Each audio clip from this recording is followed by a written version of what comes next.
As the war in Israel rages on, so do efforts to get Americans out of the region. The initial attack by Hamas and the Israeli military's response since has halted travel, trapping many Americans who were visiting or working in Israel when the war broke out. One organization working to rescue them is the Special Operations Association of America, a nonprofit group led by ex-Special Forces officers.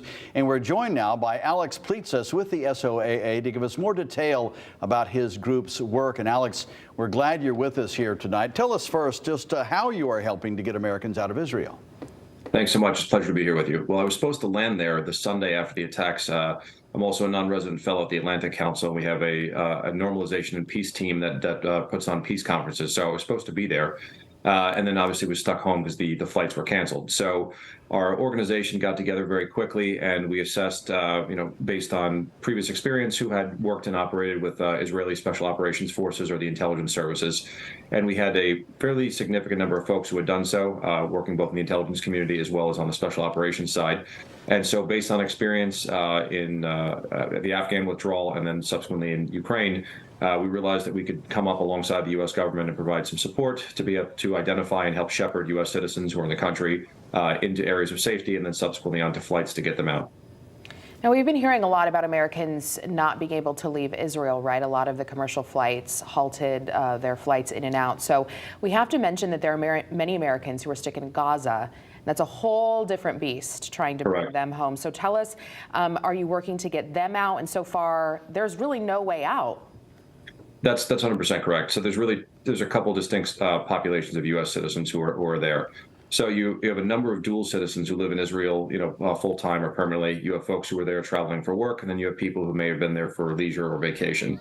And so inside of Israel proper, there's obviously the ability to transit and get around. But as you mentioned, the flights were booked solid. So the State Department started chartering flights on the 13th, and then there were some boats that were chartered leaving from Haifa. There's a different population of folks, probably 500 to 600 Americans in Gaza, and then another population of NGO workers who are also Americans, who at this time remain trapped inside of Gaza, because as you mentioned, there's no egress points for them to be able to leave.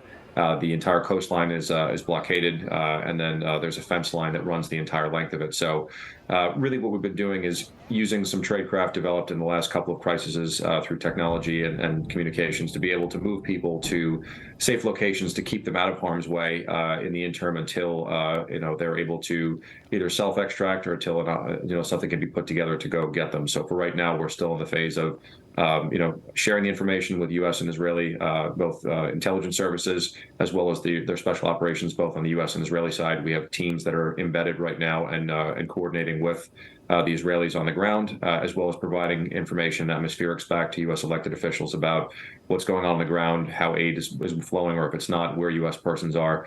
And so we're supporting official government efforts in that sense. We're not overstepping our bounds, and by virtue of our previous service, we kind of have an idea where that line is, and so we don't cross it. And that's where we're trying to provide that support. All right, Alex Plitsas with the Special Operations Association of America. Thanks for joining us, Alex, and good luck in your mission there. Thanks so much for having me.